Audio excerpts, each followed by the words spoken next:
भाग 76। हे भगवान, कितना बुरा एक्सीडेंट हुआ है, पता नहीं क्या होगा। सुबह के 7 बज रहे थे और गायत्री जी का रो रो कर बुरा हाल था। अभिराज जी भी सिर पर हाथ रखे बैठे थे। हर किसी के चेहरे पर मायूसी और चिंता दिखाई दे रही थी। निशा और आरुषि साथ में मिलकर गायत्री जी को संभाल रही थी। अभिराज जी ने निशा से कहा, निशा बहू, अभी को फोन करो और पता करो कब तक आएंगे वापस। निशा सिर हिलाकर आरुषि को गायत्री जी को संभालने का इशारा कर कमरे में जाती है, क्योंकि उसका फोन वहां था। सुहानी जी मंदिर में बैठी अनिल जी की सलामती के लिए प्रार्थना कर रही थी। निशा ने अभिमन्यु को फोन लगाया।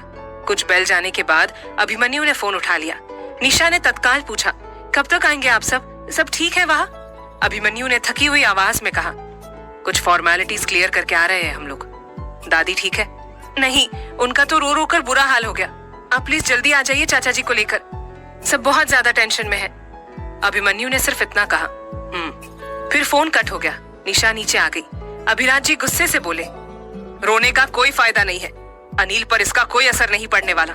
खामखा आप अपनी तबीयत खराब कर लेंगी। अनिल कभी आवारागर्दी करने से बाज ही नहीं आता। उसी का नतीजा है कि आज वो हॉस्पिटल में है।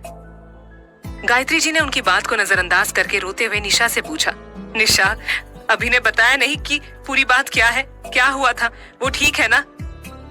निशा ने कहा, नहीं दादी, उन्होंने कुछ नहीं बताया, बस इतना कहा कि वो थोड़ी देर में आ रहे हैं। गायत्री जी का रोना अभी भी जारी ही था। निशा फिर मंदिर में सुहानी जी के पास जाती है। वो सुहानी जी के साथ बैठकर भगवान से प्रार्थना करने लगती है।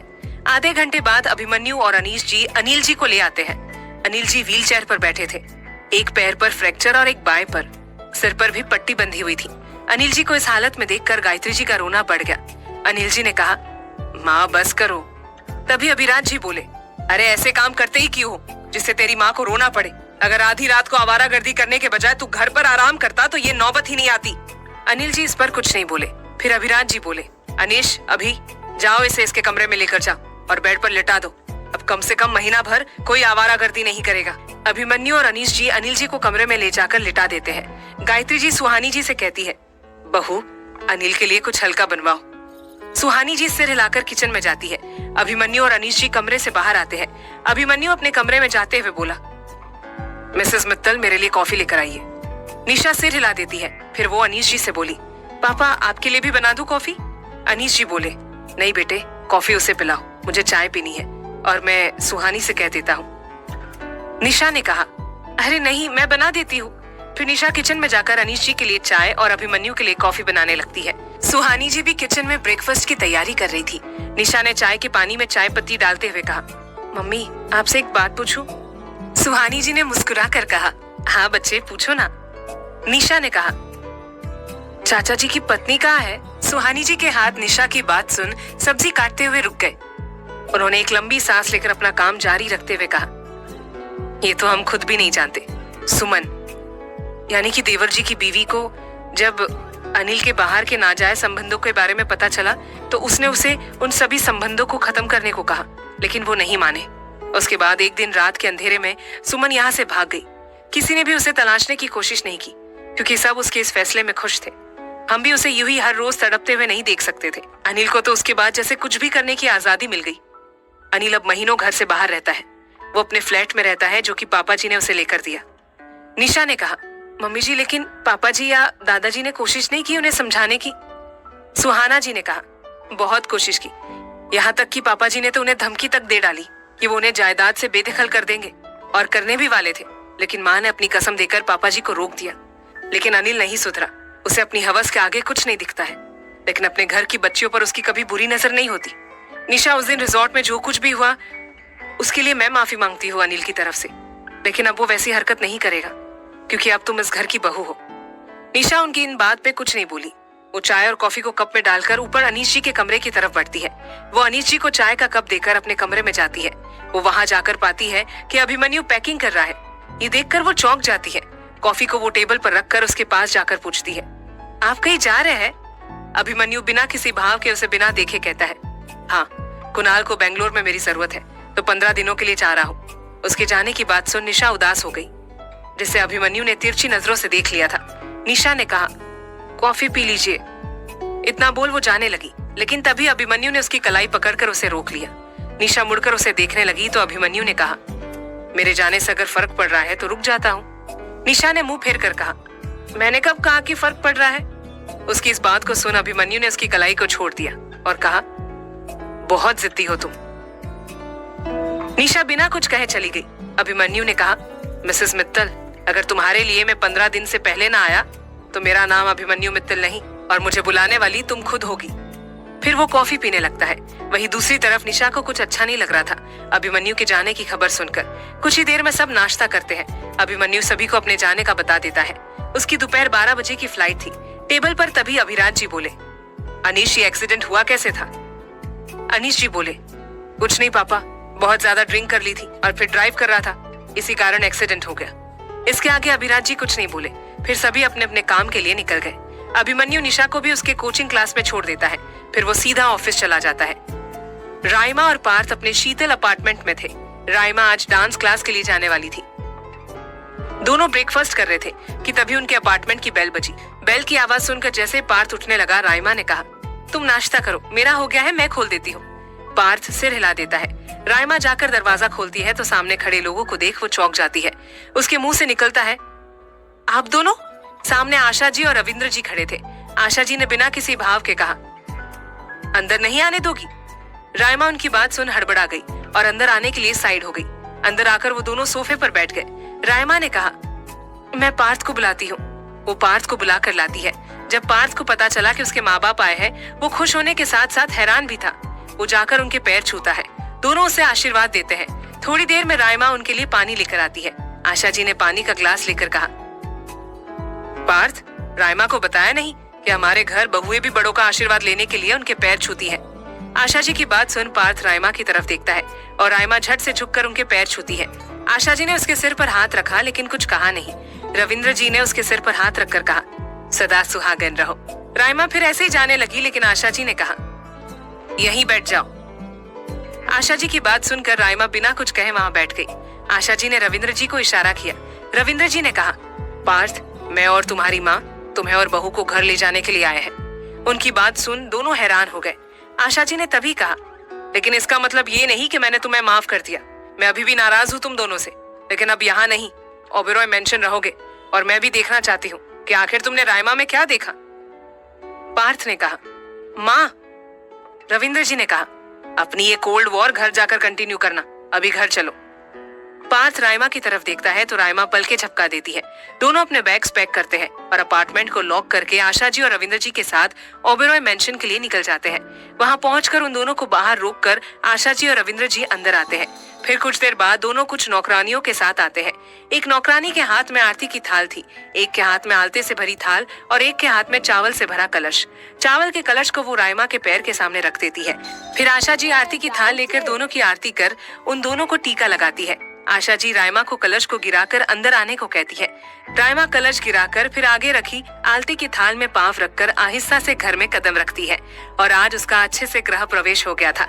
क्या राइमा और पार्थ अपने घर में रह पाएंगे? क्या परिवार उन्हें पूरी तरह अपनाएगा? क्या खत्म होगी अभिमन्यु की नाराजगी? इस नोकझोंक में कौन जीतेगा, निशा या अभिमन्यु? जानने के लिए सुनिए कहानी बेइंतहा मोहब्बत, सिर्फ और सिर्फ प्रतिलिपि एफएम पर।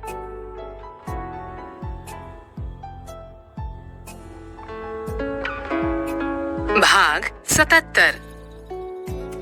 कलश है, फुटबॉल नहीं, आराम से पैर मारना वरना किसी का सर ही फोड़ दोगी।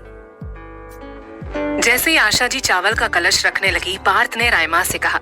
आशा जी ने एक टपकी मारते हुए पार्थ से कहा, परेशान करना छोड़ उसे।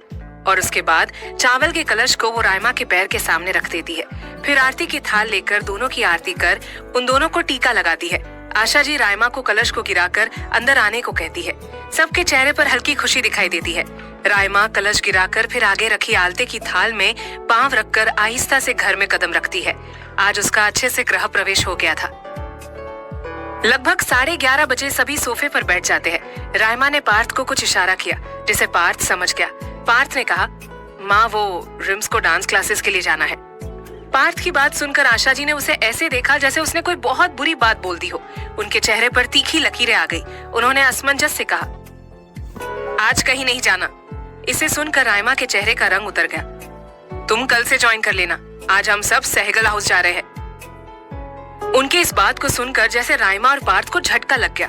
दोनों एक साथ बोले, नहीं, सैगल हाउस। दोनों के इस तरह बोलने से आशा जी और रविंद्र जी चौंक गए।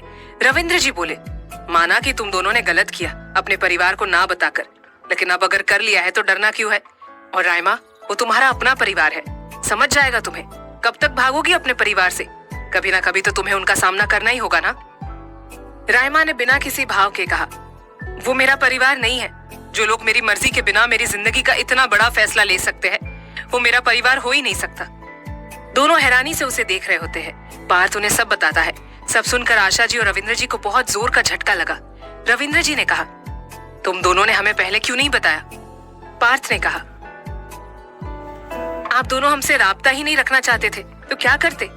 आशा जी नफरत से बोली, बस कुछ पैसे के लिए कोई इतना कैसे गिर सकता है? शर्म नहीं आती उन्हें अपने घर की बेटी के साथ ऐसा करते हुए? क्या कभी उनकी जमीर ने उन्हें झकझोरा नहीं? रविंद्र जी ने फीकी हंसी हंसते हुए कहा, आशा जी, ऐसे लोगों में जमीर होता ही नहीं है। ये लोग पैसे के लिए अंधे होते हैं। तभी राइमा का फोन बजा। उसने देखा कि फोन निशा का है। वो फोन उठाती है तो सामने से निशा बोली, राइमा, तुम आई नहीं क्या अभी तक डांस क्लासेस? असल में राइमा जिस डांस क्लासेस को ज्वाइन करने वाली थी वो निशा के कोचिंग सेंटर के सामने ही था और अभी निशा की ब्रेक थी तो उसका इंतजार कर रही थी वो। राइमा ने कहा, निशा, मैं तुमसे तुम्हारी सेकंड ब्रेक में मिलती हूँ। निशा ओके बोलकर फोन कट कर देती है। आशा जी बोली, निशा का फोन तुम्हें? राइमा ने कहा, उस दिन निशा और अभी ने मुझे बहुत सपोर्ट किया था। अगर उस दिन निशा ना होती तो शायद मैं भी ना होती। आशा जी ने पार्थ से कहा, पार्थ, राइमा को क्लास के लिए ले जाओ, बाकी की बातें रात को होंगी। पार्थ सिर हिला देता है। दोनों निकल जाते हैं। शाम के 7 बजे निशा अपने कमरे में काफी उदास बैठी थी क्योंकि उनके पति देव जो यहाँ नहीं थे। निशा ने सोचा कि वो अभिमन्यु को फोन लगाकर पूछे कि वो पहुंचा कि नहीं। उसने अभिमन्यु का नंबर डायल किया लेकिन कॉल नहीं लगाया क्योंकि हिम्मत ही नहीं हुई। तभी उसके दिमाग में कुछ आया और होठों पर मुस्कान आ गई। उसने झट से शिखा को फोन लगा दिया। वहाँ शिखा कमरे में कुणाल और अभिमन्यु के साथ बैठी थी। वो अपने प्रोजेक्ट पर डिस्कशन कर रहे थे कि तभी शिखा का फोन बज पड़ा। अभिमन्यु ने गुस्से से कहा, मिस शिखा, फोन साइलेंट पर होना चाहिए ना। शिखा ने मुस्कुराकर कहा, सर, मैडम का फोन है। दोनों उसे सवालिया नजरों से देखने लगे तो शिखा ने फोन उनकी तरफ घुमा दिया। फोन पर निशा का नाम फ्लैश हो रहा था। ये देख अभिमन्यु समझ गया कि निशा ने क्यों फोन किया है, क्योंकि निशा हमेशा शिखा को रात में ही कॉल करती है। अभिमन्यु ने कॉल उठाने का इशारा किया। शिखा ने कॉल उठाकर स्पीकर पर रख दिया। सामने से निशा की आवाज आई, हेलो। निशा की आवाज सुन अभिमन्यु के दिल को ठंडक मिल गई। उसे अभी निशा से दूर हुए ज्यादा टाइम नहीं हुआ था, लेकिन वो उसे बहुत मिस करने लगा था। शिखा ने कहा, हाँ बोल नी। निशा ने कहा, मैंने डिस्टर्ब तो नहीं किया? ना, तू बोल। निशा कुछ सोच कर बोली, वो यार कुछ पूछना था। शिखा ने कहा, तो पूछ, बात ऐसे घुमा क्यों रही है? निशा जल्दी से बोली, मिस्टर मित्तल बेंगलोर पहुंच गए? उसकी ये बात सुन तीनों के होठों पर मुस्कान आ गई। शिखा ने अपनी मुस्कुराहट दबाते हुए कहा, ये पागल तेरा पति है, खुद पूछ ले, मुझसे क्यों जासूसी करवाना चाह रही है? निशा ने खींच कर कहा, क्यों, तेरे मुंह पर ताला लगा है जो तू नहीं बता सकती? मैंने सोचा कि वो बिजी हो सकते हैं तो तुझे कॉल कर लिया। अच्छा जी, पति बिजी हो सकता है, लेकिन पति की जो सेक्रेटरी है वो तो जैसे यहाँ पार्टी करने आई है। भूल मत, उनकी सेक्रेटरी हूँ।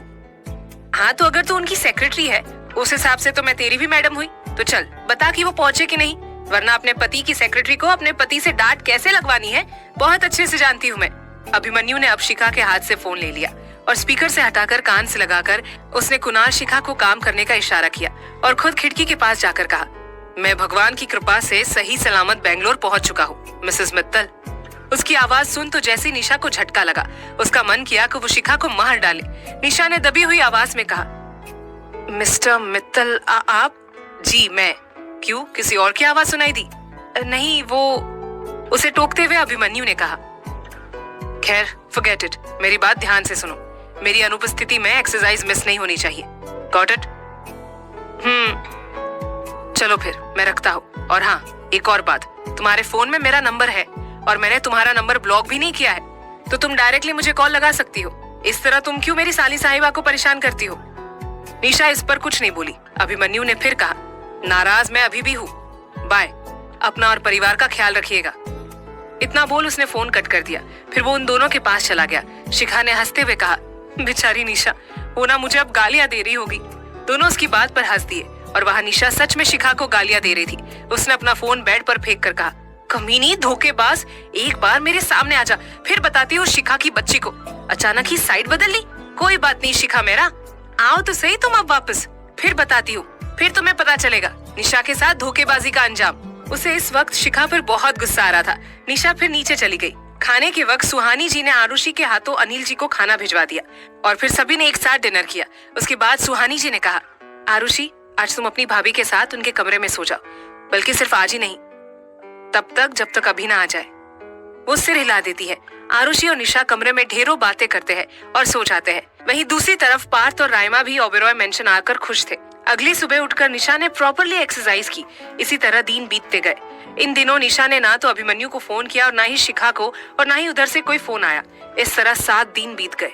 निशा चाहे दिखा और मान नहीं रही थी, लेकिन वो अभिमन्यु को बहुत मिस कर रही थी। क्या अभिमन्यु और निशा एक दूसरे से 15 दिन जुदा रह पाएंगे?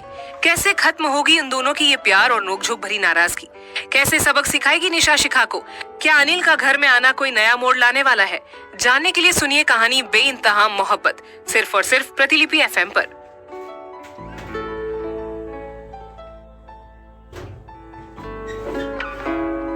भाग 78। चाहे कुछ भी हो जाए, मैं फोन तो नहीं लगाने वाली। देखती हूँ कब तक ऐसे मुझसे नाराजगी दिखाते हैं। इन दिनों निशा ने ना तो अभिमन्यु को फोन किया और ना ही शिखा को, और ना ही उधर से कोई फोन आया। इस तरह 7 दिन बीत गए। निशा चाहे दिखा रही थी कि उसे कोई फर्क नहीं पड़ता, लेकिन सच में कहा जाए तो वो अभिमन्यु को बहुत मिस कर रही थी। सुबह के 8 बज रहे थे और आज अभिमन्यु को गए 8वां दिन हो गया था। निशा अंदर ही अंदर काफी उदास थी, लेकिन बाहर किसी को भी दिखा नहीं रही थी। वो और सुहानी जी अभी किचन में ब्रेकफास्ट रेडी कर रहे थे। सुहानी जी ने बाउल में खिचड़ी डाली और निशा को पकड़ा कर कहा, निशा जाओ, ये खिचड़ी अनिल को दे दो जाकर। निशा ने हैरानी से कहा, मम्मी जी मैं? सुहानी जी ने अपना काम करते हुए कहा, हाँ आशी आज सोई हुई है, वरना उसे भेज देती। फिर वो उसकी तरफ देखकर प्यार से बोली, जाओ, वो कुछ नहीं कहेगा, वो तो खुद जख्मी है। निशा ने सिर हिला दिया। वो खिचड़ी का बाउल लेकर किचन के बाहर आई, लेकिन उसे घबराहट हो रही थी। वो हिम्मत करके अनिल के कमरे की तरफ बढ़ गई। उसने दरवाजा खोला तो पाया कि वहाँ गायत्री जी बैठी हुई है। उन्हें देख निशा की सारी घबराहट निकल गई। गायत्री जी उसे देख मुस्कुराकर बोली, आओ निशा। अनिल की नजरें भी अब निशा की तरफ उठ गई। वो निशा को ऊपर से लेकर नीचे तक देख रहा था। निशा ने ब्लू कलर की साड़ी पहनी हुई थी। उसमें से उसकी कमर झांक रही थी, जिस पर अनिल की गंदी नजर पड़ चुकी थी। वो बेशर्मी से निशा की कमर देखने लगा। निशा आगे बढ़ी और बोली, वो मैं चाचा जी को खिचड़ी देने आई थी। गायत्री जी ने मुस्कुराकर कहा, हाँ तो दे दो। फिर वो अनिल के सिर में मालिश करने लगी। निशा ने खिचड़ी का बाउल पास में रख दिया। तभी अनिल ने अपने उस हाथ से उसकी कलाई पकड़ ली। निशा इससे घबरा गई और उसने कलाई छुड़ाने के चक्कर में पास में रखा अनिल का फोन गिरा दिया, जिसकी आवाज सुन गायत्री जी भी चौंक गई और अनिल ने भी सकपकाकर उसकी कलाई छोड़ दी। गायत्री जी ने फिक्रमंद लहजे में पूछा, क्या हुआ? निशा के कुछ भी कहने से पहले अनिल बोला, कुछ नहीं माँ, वो बहू का हाथ लग गया, जिससे फोन गिर गया। गायत्री जी ने सिर हिला दिया। निशा वहां से फिर चली गई। गायत्री जी ने बाद में अनिल को खिचड़ी खिला दी। निशा वहां से सीधा अपने कमरे में चली गई। उसने दरवाजा बंद किया और अपनी कलाई रगड़ने लगी। निशा की आंखों में आंसू आ गए। उसने खुद से कहा, जानती थी मैं, ये नहीं बदलेगा। उफ, किसी से अगर कुछ कहूंगी तो मुझे ही गलत समझ लेंगे। नहीं, ऐसे कैसे गलत समझ लेंगे? पर मैं बात किससे करूं? मम्मी जी? हाँ, मम्मी जी से बात करती हूँ। इतना कहकर वो बाथरूम में गई। उसने अपना मुंह धोया और कलाई भी साफ की, और जैसे ही बाहर जाने लगी उसका फोन बजने लगा। उसने पलट कर देखा तो फोन मिस्टर मित्तल का आ रहा था। ये देख उसके होठों पर एक लंबी मुस्कान आ गई। उसे ऐसा लगा जैसे उसके गम में कोई उसके साथ खड़ा है। उसने जल्दी से फोन उठा लिया। वहाँ दूसरी तरफ इतनी जल्दी फोन उठाने पर अभिमन्यु मुस्कुरा दिया। उसने कहा, फोन के ऊपर ही बैठी थी क्या? निशा उसकी बात सुन दांतों तले जीभ दबा लेती है और कहती है, नहीं वो। अभिमन्यु ने कहा, चलो छोड़ो, घर पर सब कैसे है? सब ठीक है, निशा बोली। एक्सरसाइज की? अभिमन्यु ने पूछा। हाँ, आप चाहे तो आरव से पूछ लीजिए, वो साथ ही होता है मेरे। निशा ने जल्दी से कहा, कोई जरूरत नहीं है, इतना भरोसा है तुम पर। अभिमन्यु की इस बात को सुन निशा की आंखों में आंसू आ गए। उसका मन किया कि वो ये बात अभिमन्यु को बता दे, लेकिन अभिमन्यु की अगली बात सुन वो रुक गई। अभिमन्यु ने कहा, अच्छा सुनो, मुझे 15 दिन और रुकना होगा। लेकिन निशा एकदम से बोली, हाँ जानता हूँ कि अभी तो 7 ही दिन हुए हैं, लेकिन अगले 7 दिनों में तुम 15 दिन और ऐड कर लो। अभिमन्यु ने कहा। निशा थोड़ा परेशान होते हुए बोली, पर क्यों? काम है, अभी नहीं आने वाला मैं। अभिमन्यु ने कहा। निशा इस पर खामोश हो गई। उसकी खामोशी देख अभिमन्यु बोला, अगर तुम मुझे मना लेती हो तो आ जाता हूँ। निशा उसकी बात सुन गुस्से में फोन कट कर देती है और कहती है, सड़ू, इतना कौन नाराज रहता है। निशा को अब अभिमन्यु के वहां रुकने पर रोना आ रहा था। तभी उसके फोन पर मैसेज आया। उसने देखा कि मैसेज अभिमन्यु ने ही किया है। काम बहुत जरूरी है, अगर जरूरी ना होता तो आ जाता, लेकिन ये काम कुणाल नहीं, सिर्फ मैं ही कर सकता हूँ। ये मेरा ड्रीम प्रोजेक्ट है Mrs Mittal. I can't take any type of risk. I hope आप समझेंगी। अगर कोई भी प्रॉब्लम हो तो let me know. And one more thing, मनाना तो आपको पड़ेगा ही। निशा उसका मैसेज पढ़ समझ गई कि बात सीरियस है। उसने ओके बोलकर फोन बंद कर दिया और नीचे चली गई। नीचे सब ब्रेकफास्ट कर रहे थे। सुहानी जी ने कहा, निशा कहाँ रह गई थी तुम? निशा ने अपनी जगह पर बैठते हुए कहा, कुछ नहीं मम्मी जी, वो इनका कॉल आ गया था। अनीश जी बोले, क्या बोला? कब तक आ रहा है वो? निशा ने सिर झुकाकर कहा, कोई जरूरी काम पड़ गया है जिस कारण अब वो और 15 दिन रुकेंगे। सभी ने सिर हिला दिया। ब्रेकफास्ट करके निशा अपने कोचिंग सेंटर चली गई। वो अभिमन्यु के ना आने की बात से ही इतनी परेशान हो गई कि अनिल वाली हरकत भूल गई। उसके दिमाग में तो अभिमन्यु का रुकना ही घूम रहा था, लेकिन अभिमन्यु का काम सच में काफी सीरियस था। वो निशा के साथ मजाक नहीं कर रहा था। निशा शाम को घर पहुंची तो उसे अनिल वाली हरकत याद आई। वो सीधा सुहानी जी के पास चली गई। सुहानी जी अपने कमरे में कपड़े सेट कर रही थी। सुहानी जी निशा को देखकर मुस्कुराकर बोली, अरे निशा आ गई तुम? जाओ फ्रेश हो जाओ, मैं तुम्हारे लिए चाय भिजवा देती हूँ।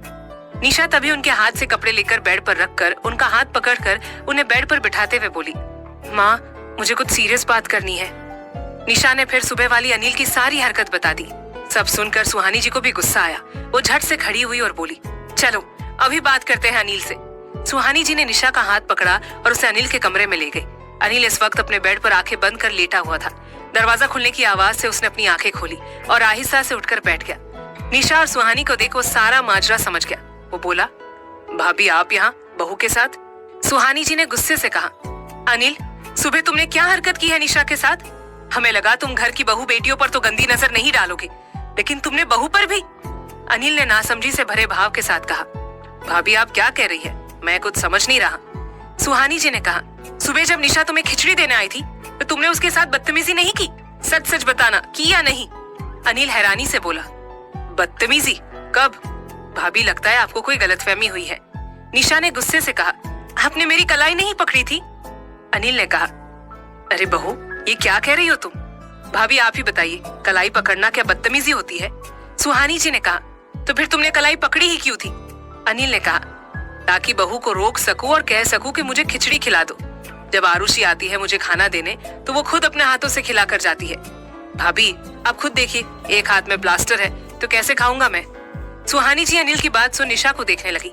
निशा ने जब सुहानी जी की अपनी तरफ उठते सवालिया नजरों को देखा तो कहा, लेकिन मम्मी जी इन्होंने तो ऐसा कुछ कहा ही नहीं।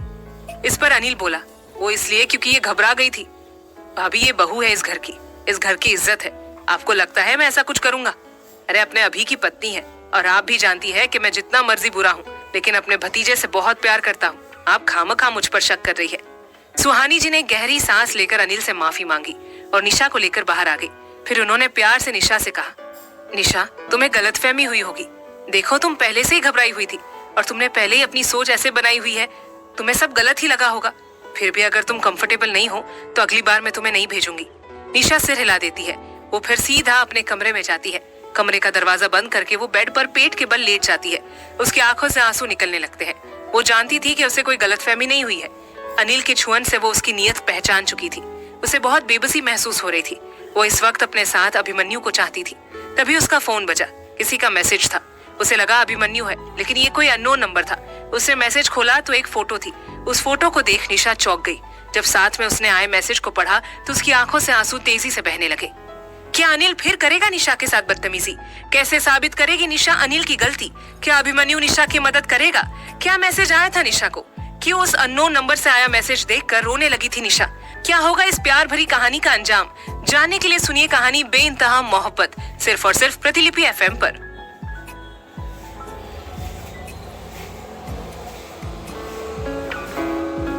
भाग 79। उसने जो भी किया जानबूझकर किया, ठरकी कहीं का। कमरे का दरवाजा बंद करके वो बेड पर लेट जाती है। उसकी आंखों से आंसू निकलने लगे। वो जानती थी कि उसे कोई गलतफहमी नहीं हुई। अनिल की छुअन से वो उसकी नीयत पहचान चुकी थी। उसे बहुत बेबसी महसूस हो रही थी। वो इस वक्त अपने साथ अभिमन्यु को चाहती थी। तभी उसका फोन बजा। किसी का मैसेज था। उसे लगा अभिमन्यु है, लेकिन ये कोई अननोन नंबर था। उसने मैसेज खोला तो एक फोटो थी। उस फोटो को देख निशा चौंक गई। जब साथ में उसने आए मैसेज को पढ़ा तो उसकी आंखों से आंसू तेजी से बहने लगे। तभी किसी ने दरवाजा खटखटाया। निशा ने झट से अपने आंसू पोंछे। उसने दरवाजा खोला तो पाया कि वहां आरुषि है। आरुषि को देख वो झूठी मुस्कुराहट के साथ बोली, हाँ आरुषि बोलो। आरुषि बोली, अरे भाभी, मैंने सोचा कि आज आपके कमरे में जल्दी आ जाती हूँ, फिर जमकर मस्ती करेंगे। निशा ने कहा, आज नहीं आरुषि, आज मुझे पढ़ना है, तो आज मैं अकेले ही सो जाऊंगी। आरुषि इस पर मुस्कुराकर बोली, ओके भाभी। आरुषि फिर जाने लगी, लेकिन तभी निशा ने उसे रोकते हुए कहा, आरुषि। आरुषि उसकी तरफ मुड़ी। सभी को कहना कि डिनर पर मेरा वेट ना करे, मैं खुद रात में आकर ले लूंगी, मुझे कोई डिस्टर्बेंस नहीं चाहिए।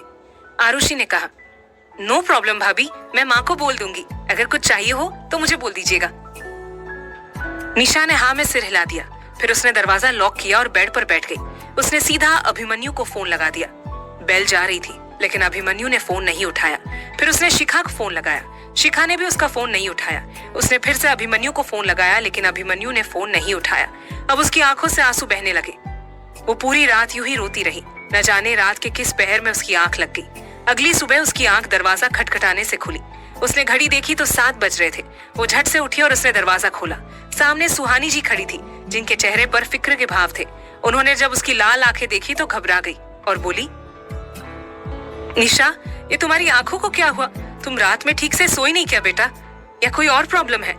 निशा ने नजरें चुरा कर कहा, वो मम्मी जी, रात को देर तक पढ़ने के कारण शायद लाल हो गई होगी।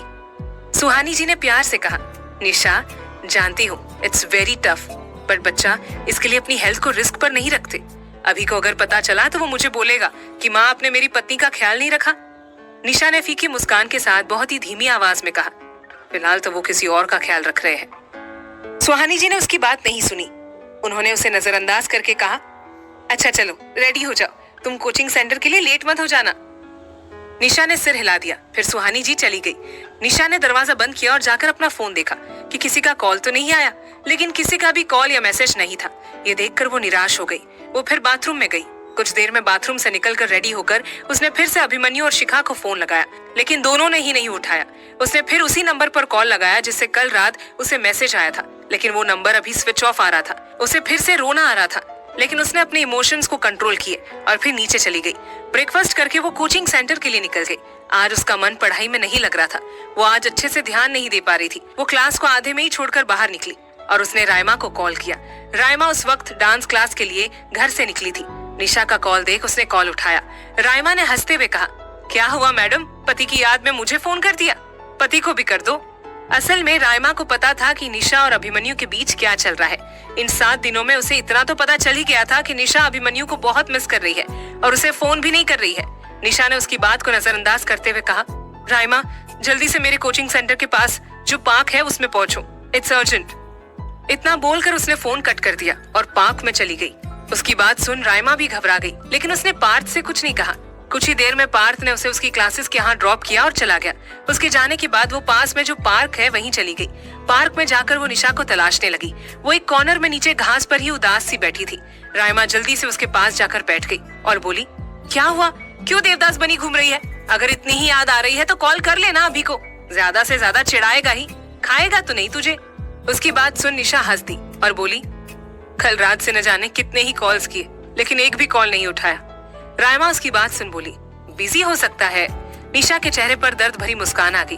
वो बोली, बिल्कुल सही कहा, वो बिजी थे, लेकिन पार्टी में। रायमा कुछ समझ नहीं पाई। उसके चेहरे पर असमंजस के भाव आ गए। निशा ने अपना फोन निकाला और उसी अननोन नंबर से आए हुए मैसेज और फोटो निकालकर रायमा के आगे कर दिया। रायमा ने फोन पकड़कर फोटो देखी तो चौंक गई और बोली, ये डायन वहां क्या कर रही है? निशा ने रायमा की बात सुनकर कहा, मेरे पति के साथ अय्याशी। फोटो में अभिमन्यु एक लड़की के बहुत ही करीब खड़ा था और वो लड़की कोई और नहीं बल्कि दिव्या थी, दिव्या रायचंद। अभिमन्यु के हाथ दिव्या की कमर को लपेटे हुए थे और दिव्या ने अपने हाथों को उसके गर्दन के आसपास लपेटा हुआ था। दोनों ही काफी नजदीक थे। रायमा ने फिर मैसेज पढ़ा जिसमें दिव्या ने लिखा था, नाम की मिसेस निशा अभिमन्यु मित्तल, देख लो कैसे तुम्हारा मिस्टर मुझे अपनी बाहों में लिए खड़ा है। इतनी नजदीक तो आज तक तुम भी नहीं आई होगी शायद। वो यहाँ जो 15 दिन एक्स्ट्रा रुका है ना, वो सिर्फ मेरे लिए रुक रहा है। जानती हो उसने क्या कहा मुझसे? उसने मुझसे कहा कि उसे मेरे साथ वक्त बिताना बहुत अच्छा लगता है। यहाँ तक कि उसने ये भी कहा कि वो मुझे पसंद करता है। वो आज रात मेरे साथ पार्टी कर रहा है और जानती हो, मैं आज की रात अभिमन्यु के कमरे में गुजारने वाली हूँ। Tonight will be the most romantic night of my life. I'm just waiting for it. अब देखना, बहुत जल्द तुम मिसेस मित्तल से मिस सूद बनोगी और मैं मिस रायचंद से मिसेस मित्तल। पूरा मैसेज पढ़कर रायमा ने अपने सिर को पकड़ लिया। रायमा ने फिर से सिर उठाकर कहा, ये फोटो झूठी और मैसेज झूठा भी तो हो सकता है। क्या पता वो सिर्फ तुम्हारे मन में एक शक का बीज बोना चाहती हो। निशा ने कहा, रायमा अभी 15 दिन एक्स्ट्रा वहाँ रुक रहे हैं, जो कि उन्होंने मुझे खुद कॉल करके कहा। वो कल रात से मेरा फोन नहीं उठा रहे और ऊपर से नहीं शिखा। रायमा को भी उसकी बात सुन कहीं ना कहीं घबराहट हो रही थी। उसने कुछ सोच कर कहा, निशा लुक, अभी तुम्हें धोखा नहीं दे सकता, इस बात की गारंटी मैं दे सकती हूँ। वो धोखा देने वालों में से है ही नहीं। He just love you और वो उसकी आंखों में दिखता है। देखो दिव्या बस तुम्हारा विश्वास अभी के ऊपर से तोड़ना चाहती है। निशा ने रोते हुए कहा, पक्का ना? अगर तेरी बात सच ना निकली तो मैं तेरी जान ले लूंगी रायमा। निशा को बहुत डर लग रहा था। उसे एक ही बात की चिंता हो रही थी कि अगर अभी और दिव्या की नजदीकियों की बात सच हुई तो वो क्या करेगी। नहीं, सोच सोचकर उसका दिमाग काम नहीं कर रहा था। लेकिन रायमा जानती थी कि ये सिर्फ दिव्या की चाल है और वो निशा को परेशान करने के लिए और उन दोनों के बीच शक पैदा करने के लिए ये सब कर रही है। रायमा ने उसके आंसुओं को पोंछते हुए कहा, हाँ मेरी जान, अगर ये दिव्या सही हुई तो तू जो चाहे वो कर लेना, लेकिन अभी के लिए एक बार अभिमन्यु से तेरी बात हो जाने दे, फिर देखना सब कुछ क्लियर हो जाएगा। क्या सच में दिव्या और अभिमन्यु के बीच कुछ चल रहा था या फिर ये दिव्या की कोई साजिश थी? कैसे करेगी निशा इस नई मुसीबत का सामना? क्या अनिल फिर कोई बदतमीजी करेगा? क्या होगा जब अनिल की बदतमीजी अभिमन्यु को पता चलेगी? जानने के लिए सुनिए कहानी बेइंतहा मोहब्बत, सिर्फ और सिर्फ प्रतिलिपि FM पर।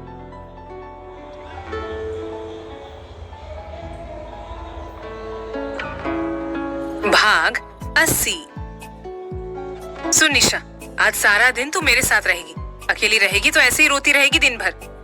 रायमा ने निशा को अपने साथ रहने को कहा तो वो मान गई। दोनों वहां से अपनी क्लासेस छोड़कर ओबेरॉय मेंशन चले गए। निशा ने सुहानी जी को भी बता दिया और उन्हें कोई दिक्कत भी नहीं थी। ओबेरॉय मेंशन में आशा जी तो निशा को देख बहुत खुश हुई। निशा का वहां जाकर थोड़ा मन बहल गया। रात को जब वो अपने कमरे में अकेली थी तब फिर से दिव्या का मैसेज उसके दिमाग में दौड़ने लगा। उसने एक बार फिर से अभिमन्यु को फोन लगाया, लेकिन उसने फोन नहीं उठाया। एक बार फिर से उसका दिल टूट गया। रात भर वो अपने आंसू बहाते रही। वहीं दूसरी तरफ रायमा ने सब कुछ पार्थ को बता दिया। इस पर पार्थ ने कहा, नहीं रिम्स, अभी निशा को धोखा नहीं दे सकता। अरे सच में एक बहुत बड़ी प्रॉब्लम हो गई है। जिस प्रोजेक्ट के लिए अभी बेंगलोर गया है, उसके जो ओनर है उन्होंने बहुत ज्यादा चेंजेस कर दिए हैं, जिस कारण सभी का काम बढ़ चुका है। मुझे खुद भी कुछ दिनों में बेंगलोर जाना होगा। रायमा ने सब सुनकर कहा, ऐसा ही हुआ होगा पार्थ, क्योंकि आज जो निशा की हालत थी मुझसे देखी नहीं जा रही थी। लेकिन पार्थ, अगर दिव्या के मैसेज और तस्वीर में 1% भी सच्चाई हुई तो, क्योंकि भूलो मत, उसने निशा से शादी की है तुमसे बदला लेने के लिए। जिस तरह सृष्टि की याद में वो तड़पा है, वो तुम्हें तड़पाना चाहता है। रायमा की बात सुनकर पार्थ के चेहरे पर गुस्से के भाव आ गए। उसने कहा, अगर ऐसा हुआ तो अभिमन्यु मित्तल बर्बाद होकर रहेगा, वो भी मेरे हाथों। उसकी बात सुन रायमा घबरा गई, क्योंकि पार्थ के लहजे से साफ जाहिर हो रहा था कि वो सच में अभिमन्यु को बर्बाद कर देगा। दोनों कुछ ही देर में सो गए। अगले दिन अपनी क्लासेस अटेंड करके वो वापस गायत्री भवन चली गई। घर जाते ही वो कमरे में आकर लेट गई। थोड़ी देर में सुहानी जी उसके कमरे में गई। निशा अपनी आंखें बंद किए लेटी हुई थी। सुहानी जी ने उसके सर पर हाथ रखा और झट से हटा लिया, क्योंकि निशा बुखार से तप रही थी। सुहानी जी घबरा कर बोली, हे भगवान, निशा तो बुखार से तप रही है। इतना तेज बुखार? उन्होंने चिल्लाकर आरव को बुलाया। आरव भी घबराकर कमरे में आया। आरव, जल्दी से डॉक्टर को बुलाओ, निशा को बहुत तेज बुखार है। आरव सीधा डॉक्टर को कॉल करके बुलाता है। सुहानी जी उनके आने तक निशा को पूरी तरह से कंबल से ढक देती है। वो निशा को उठाने की कोशिश करती है, लेकिन निशा बुखार के कारण बेहोश हो चुकी थी। उसने दिव्या के मैसेज का इतना ज्यादा स्ट्रेस ले लिया था कि आज उसकी हेल्थ पर बनाई। कुछ ही देर में डॉक्टर आ जाती है। डॉक्टर चेक करके कुछ दवाइयाँ दे जाती है और आराम करने की नसीहत देती है। रात में जब अनीश जी और अभिराज जी आते हैं और वो जब निशा की हालत के बारे में सुनते हैं तो वो भी परेशान हो जाते हैं। रात भर सुहानी जी निशा के पास ही बैठी रही। निशा को होश अभी तक नहीं आया था और यही बात सभी को परेशान किए जा रही थी। सुबह 6 बजे निशा को होश आया। निशा को होश आता देख सुहानी जी ने भगवान का शुक्रिया अदा किया। उन्होंने निशा के सिर पर हाथ फेर कर कहा, निशा कैसा फील कर रही हो बच्चे? निशा ने उठने की कोशिश करते हुए कहा, बहुत थकान हो रही है मम्मा। सुहानी जी ने उसे उठने से रोकते हुए कहा, लेटी रहो, उठो मत। लेकिन निशा बोली। सुहानी जी ने कहा, लेकिन वेकिन कुछ नहीं, आज तुम सिर्फ रेस्ट करोगी। पता है कल हम कितना घबरा गए थे तुम्हारी हालत देखकर। अब तुम लेटी रहो, मैं नीचे मंदिर में दिया जलाकर आती हूँ। कुछ चाहिए तो नहीं तुम्हें? निशा ने कहा। पानी। सुहानी जी ने सिर हिलाकर उसे पानी पिलाया और फिर उसे ना उठने की हिदायत देकर चली गई। निशा ने फिर आंखें बंद कर ली और मन ही मन कहा, मिस्टर मित्तल कहाँ हैं आप? आई नीड यू, प्लीज आ जाइए, आपकी सभी शिकायतों को दूर कर दूंगी। उसकी आंख से एक आंसू टपक गया। पूरा दिन निशा अपने कमरे में रही। उसे सुहानी जी ने कमरे से भी निकलने के लिए नहीं दिया। शाम 7 बजे निशा अपने बेड पर बैठी हुई बुक रीड कर रही थी, या ये कहिए कि अपना टाइम पास कर रही थी। तभी वहां सुहानी जी आ गई। सुहानी जी ने ब्लू कलर की डिजाइनर साड़ी पहनी थी। उन्हें देखकर जाहिर हो रहा था कि वो कहीं जा रही है। निशा ने उन्हें देखकर कहा, मम्मी जी आप कहीं जा रही है? सुहानी जी ने उसके सिर पर हाथ फेर कर कहा, हाँ वो मेरी फ्रेंड है ना अलका, जिसके यहाँ तुम मेरे और आशा भाभी के साथ गई थी। उनका बेटा सालों बाद अब्रॉड से आया है। उन्होंने उसके आने की खुशी में पार्टी रखी है। पूरे परिवार को जाना है, लेकिन क्योंकि तुम ठीक नहीं हो इसलिए तुम घर पर ही रहो। हम जल्दी आ जाएंगे और अगर तबीयत फिर से बिगड़े या कोई भी प्रॉब्लम हो तो हमें कॉल कर देना। वैसे आरव नहीं जा रहा है पार्टी में, पर अभी वो अपने फ्रेंड्स के यहाँ गया है, लेकिन वो आता ही होगा तो तुम उसे भी कह सकती हो।